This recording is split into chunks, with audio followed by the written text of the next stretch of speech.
What is up guys, Wraec is here with a new video, and just right now I did the summons to upgrade Ulmus, the new rate up hero, to Supreme. Plus he's just now live in the Mythic house, in our mystical house there. Just the rate up here for 19 more days. You can see him right in there. Every 40 recruits, one guaranteed Ulmus. We tested him for quite a fair bit on the live stream. If you want to check that out, it will be on the channel, available in the live stream tab. And well, we kind of found out whether or not he's good, whether you should summon him.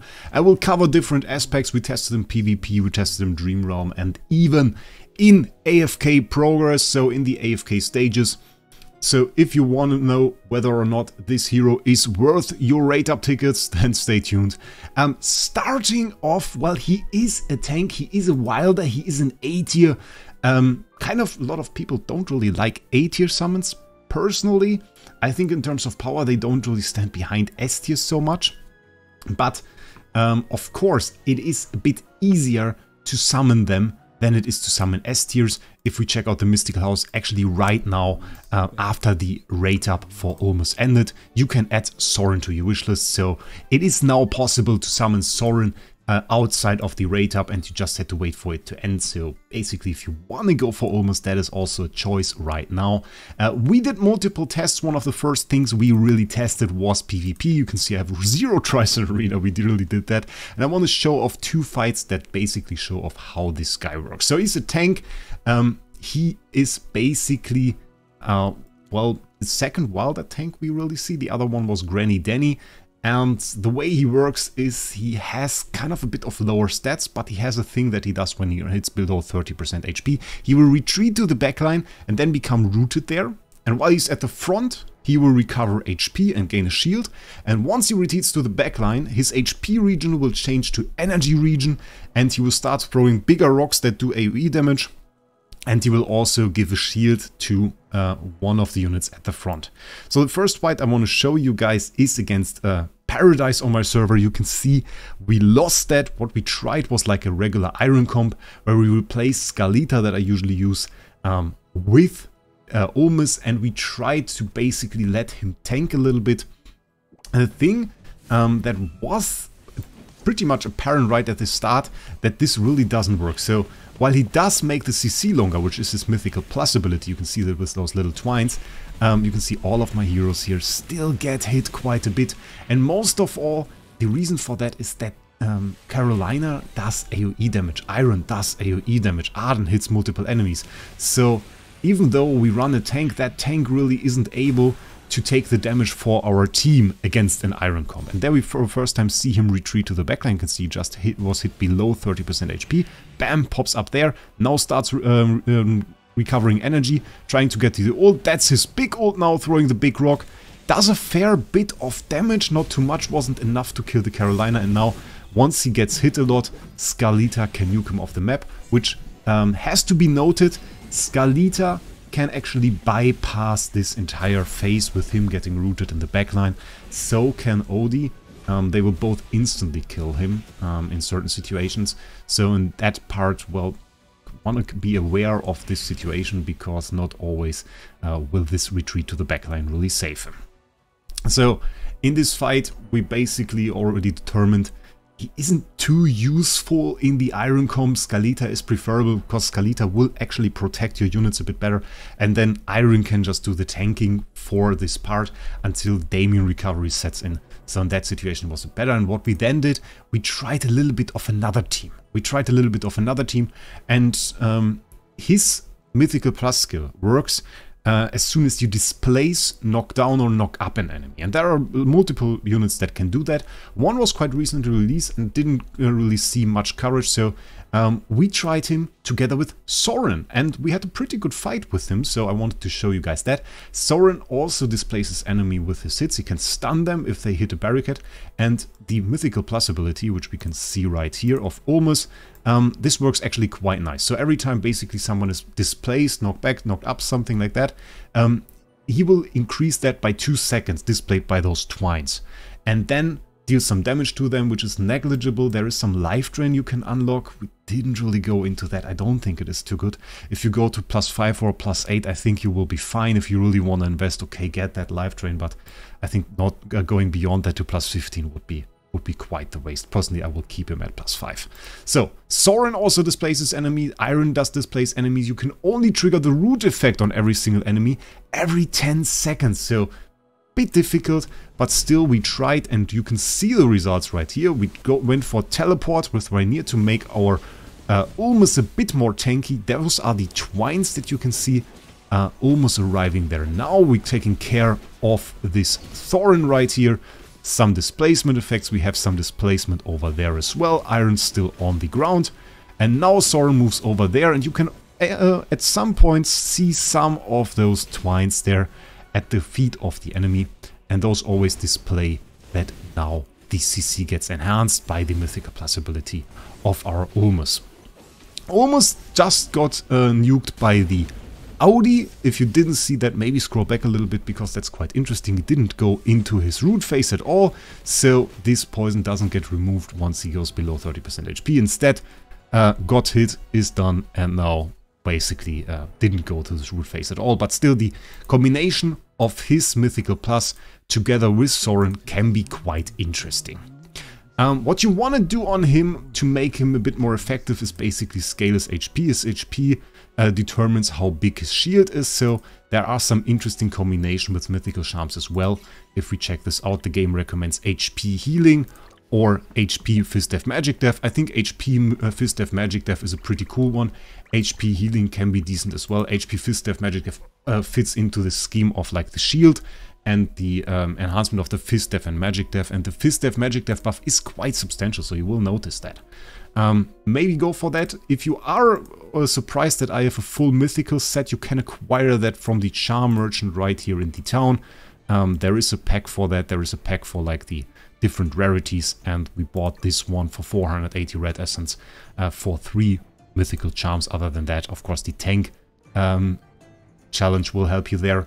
In AFK progress, we tried him in different situations. He is pretty decent if you run him with an Iron Burst comp, but given that this is not really the meta against AFK stages, because if you want to go for a deep dive into the AFK stages, you want to run a smoky team, and we also put that in here. We have a Smokey there. If you don't know how that works, basically Smokey, he has an ability for his Mythical Plus, and that means once he does his third ult, that will do a ton of damage. That will basically nuke down the entire enemy team, chip them down with true damage, and is quite insane. So the goal of a team is to go for this third ult, and to achieve that by stalling the enemy. And usually you do that with either Thorin, Granny or Fresto to keep the enemy away. Granny is pretty good at that. Fresto is insane, it's just the best tank for that. I made the video about it, it's quite good. We try to do copy that now with the Ulmus, with the tree hero, and you will see there is a slight problem with that. So just right at the beginning, our iron activates, we pull the enemies together, and now they are twined there. And this means our heroes now had way longer time than usual to actually move to the enemies, and they are pulled right in the backline there. And this means they are now at the furthest possible position away from our Smokey, which will make it very, very difficult to pull them back to him in the range of the aroma of his third ult and actually kill them with that. We are over leveled here at this point, of course, so we will kill them either way. But you should be aware, he is really a bad choice as a tank for exactly this purpose. So there you are better off using Granny, using Thorin, or if you have him, use Fresto, because Fresto, well, he's very, very insane and very, very meta and perfect for those teams, because there is no tank in this game that can tank more than him, and that is exactly what you want. So, that being said, let's sum this all up and come to the point. Well, one thing that I should notice, he does decent-ish damage in Dream Realm, but he really, like, decent-ish damage for tank, not really decent-ish damage for damage dealer, so yeah, didn't really find a proper use for him there. As a summary, he is a decent-ish hero, by no means worth your rate up tickets in my opinion, because we just have better tanks. We just have better tanks. I put them in here. Those are our tanks. I think most of them are better. I like Atalanta, very insane tank. We saw in the OD combination, I made a video about that. Can be super tanky, can taunt, can be very, very nice. If you go for PvP and you want a tankish hero, you go for Thorin. He deals a ton of damage. You don't really use him as a tank in the Iron comp if you use him there. Use him for damage burst, but he does that so well. And if you want to have a wilder tank, I think Granny is just better. You have very nice heal on her. You have a decentish damage even, really, with her ult. And she has her super mode from her Mythic Plus, where she just recovers a ton of energy, gets super tanky. And this is just activated based on her HP ratio as well. I really like her more than that. In terms of tanking, really, the only tank that I think is a little bit worse is Temesia, because she runs away even faster than he does. But she's just a very cool hero that can do a ton of other stuff for a team, knocking down enemies and just being very, very disruptive. So I don't really like him, and that displays in the order. As a tank, I prefer all other tanks, basically. And if we go for the Noble Tavern, if we check out the other situation, which is acquiring him outside of this rate up through A tiers, well, we have 5 A tiers right now. In there, he will enter as the 6th wilder A tier. And of course, we want to have an order for that. So which A tiers do you want to acquire first? Which one A tiers take the priority? And in that, I would say the first A tier you really want to go for in the wilder faction is Arn. Super insane damage dealer, tons of CC, is used for a ton of teams, is used in PvP. Great hero. Second, Damien. Superb support. Will bring a ton of regeneration for your team. Will bring haste. Very, very nice. Summoning unit. Also pretty cool. I like it. Parisa, kind of overlooked, ton of damage, really great for tower, really great for some Duros trial challenges, is place 3. And then we basically determined that Kefla is on place 5 because he's really useless. And for the comparison with Leica, we said, well, there is the team with Dianelle where she's in there because she has a non-permanent buff. That is very, very nice. Where is it actually? Increase all allies attack speed. So there's a non-permanent buff which makes her decent. And really, I think she's competing for place 4 with Ulmus. Ulmus, if you want a tank, you can go for him over Leica. That is fine, I guess. If you want to go for the Dianelle team and you already work towards that, then go for Leica because she's used in that scenario. And I think you just should get Arn, Damien, and Parisa before that. So, yeah. After all, well, or in summary, not really worth your tickets. Really, you should wait probably for the next hero. Hopefully, this one will be better. Maybe some people wanted a Graveborn hero. Maybe that will be the case. Would be kind of interesting, would be kind of cool, because that faction doesn't really have a lot of heroes. Probably would have been a good idea to use them earlier, looking back. But, well, in hindsight, we can always say that. I think one of the best heroes we really got was Florabelle, looking back, yeah. Florabelle was cool. I like Alsa. I also like Vala. But Florabelle was probably the one that saw the most use. So, yeah. That being said, tell me down in the comments below if you summoned him. Are you happy with him? Do you wish, like me, that the next one is a very nice S-tier hero that has a bit of power, or is like one of the heroes you really want to go for? Tell me all of that down below. And with that, I wish you a great day. We'll see us in the next one.